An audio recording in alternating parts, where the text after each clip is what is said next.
Casalute. Brincava normal com todos Eu tenho um exemplo da Escola Rosas de Ouro, que nasceu ali na Brasilândia, né? E assim, tenho parentes da minha esposa que ajudaram na fundação da escola. O bom desse orfanato é que ele não separa os irmãos. Se, por exemplo, for uma família de 12 irmãos, fica os 12 naquela casa e a tia cuida dos 12. Eu tinha um amigo meu que gostava muito de teatro, ele fazia teatro e a gente ia assistir as peças. Cidade de Casalute. Os depoimentos que acabamos de assistir são relatos gravados para o Museu da Pessoa, um espaço virtual que reúne documentos, fotos e registros em áudio e vídeo de brasileiros contando suas histórias de vida. E por volta das 8h30 da manhã eu saio com um carrinho na rua gritando alface, batata, tomate e o cheiro verde. Quando nós entrevistamos as pessoas, nós estamos pensando no ciclo de vida dela. É fazer o ciclo da vida dessa pessoa, onde a gente pergunta desde a descendência familiar, a origem dos avós, bisavós, como os pais se conheceram, infância, entrada na escola, juventude, vida adulta, escolha profissional, quando há, né, quando ocorre, trabalho, casamento, até chegar nos dias de hoje, quais são os maiores sonhos da pessoa. E eu acho que é isso que a gente traz, o extraordinário da vida de cada um, porque todo mundo tem uma parte extraordinária na sua vida. Era uma maquininha pequenininha mesmo, de filme. Eu acredito que o Museu da Pessoa é o maior acervo de história privada do país, porque a gente tem cerca de 16 mil histórias gravadas, somando 35 mil horas de gravação, 70 mil imagens. Então, sem dúvida nenhuma, eu acho que é um acervo, a gente está fazendo a história da vida privada do país. O relato, ele resgata a experiência vivida. E a narrativa da ficção, ela está numa história que é contada e que não necessariamente aconteceu de verdade. No dia a dia, nós guardamos muitas coisas. Nós guardamos fotos, nós guardamos objetos, nós guardamos documentos, papéis. E por que guardamos? Para preservar a memória. O relato tem esse papel de resgatar, de trazer de volta a experiência que vivemos e que de alguma forma foi significativa ou foi importante.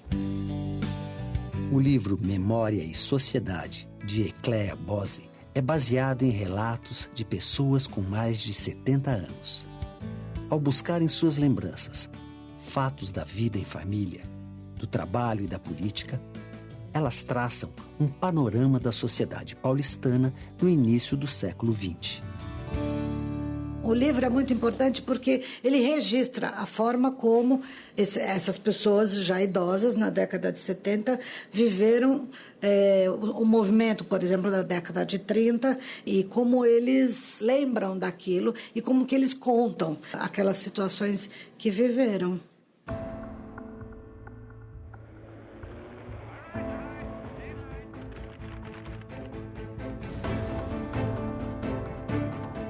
O diário de Anne Frank é um dos mais comoventes relatos dos horrores causados pela perseguição nazista aos judeus durante a Segunda Guerra Mundial. Foi traduzido para 67 línguas e adaptado para o cinema e teatro. Ela ficou refém dentro da própria casa, ela ficou presa com os familiares e ganhou um caderno e ela começou a fazer o diário dela. Ela relatava nesse diário, a cada dia, os episódios que ela tinha vivenciado, as relações dela com a família, o relacionamento emocional com o pai, com a mãe, com os irmãos, enfim. Anne, uma adolescente alemã de origem judaica, viveu 2 anos num esconderijo com mais 7 pessoas até que foram descobertos e capturados pelos alemães. A menina morreu de tifo aos 15 anos num campo de concentração. Anos mais tarde, o pai, único sobrevivente do grupo, autorizou a publicação do diário da filha, encontrado no esconderijo. É uma história contada ali por alguém que viveu, e um adolescente. Então, é bastante surpreendente em relação ao que a gente tem como história oficial, que é a história contada pelos adultos, do ponto de vista dos adultos, né? E o dela era ali, aquilo que ela passava naquele lugar, trancada ali, e como ela percebia as coisas que estavam acontecendo naquele momento. Nós podemos conhecer os fatos, os números, mas quando alguém conta a sua história, o que sentiu, as suas impressões, o que viveu, isso traz uma proximidade do fato maior e faz com que a gente possa, inclusive, compreender melhor o que aconteceu.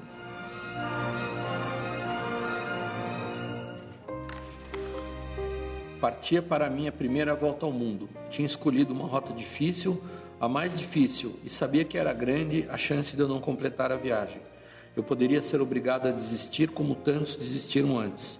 Nos 5 meses seguintes, estaria nos mares mais agitados, temperamentais e gelados que existem, negociando dia e noite com ventos fortes, mar cruzado, trânsito de gelos, neblina e nevascas. O velejador Amir Klink deu contorno literário aos seus relatos de viagem. Suas aventuras pelos oceanos ao redor do mundo são contadas em 5 livros. Eu escrevi o primeiro livro porque, de repente, eu tinha uma história bacana. Durante 4 anos da minha vida eu trabalhei para tentar fazer um barquinho que pudesse cruzar da África até o Brasil, sem velas, sem motor, a remo. E acabei estudando muito, descobri vários relatos interessantes de sujeitos que tentaram fazer e desapareceram e outros que acabaram tendo sucesso. E de repente eu descobri que, caramba, no Atlântico Sul daria para fazer uma experiência como essa, ninguém tinha feito ainda. Quando a viagem acabou e deu tudo certo, acabou em 100 dias, eu olhei o meu diário e falei, puxa vida, acho que vou fazer um livro agora, porque muita coisa engraçada, interessante, curiosa, densa aconteceu.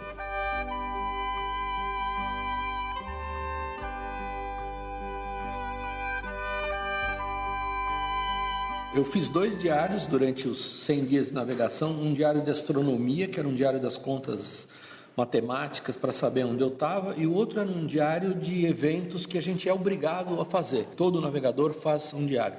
Esse diário de viagem, ele é absolutamente descomprometido de estilo, correção gramatical, português. Às vezes são só palavras desconexas. Explosão, o gás vazou, uma onda estourou. São só anotações para não perder o registro dos eventos.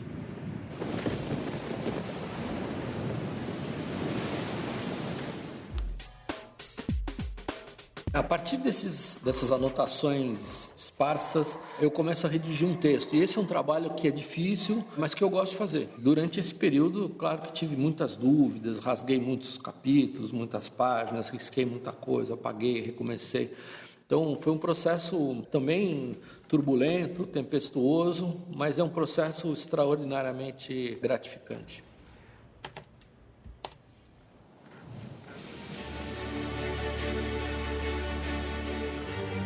Os relatos de viagem tiveram um papel fundamental na expansão marítima nos séculos XV e XVI. Foi através da carta enviada por Pero Vaz de Caminha ao rei de Portugal que soubemos como a frota de Pedro Álvares Cabral chegou ao Brasil.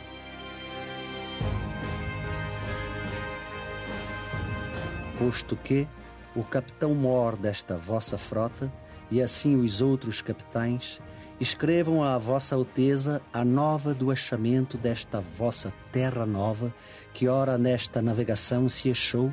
Não deixarei também de dar disso minha conta a vossa alteza, assim como eu melhor puder, ainda que, para o bem contar e falar, o saiba pior que todos fazer.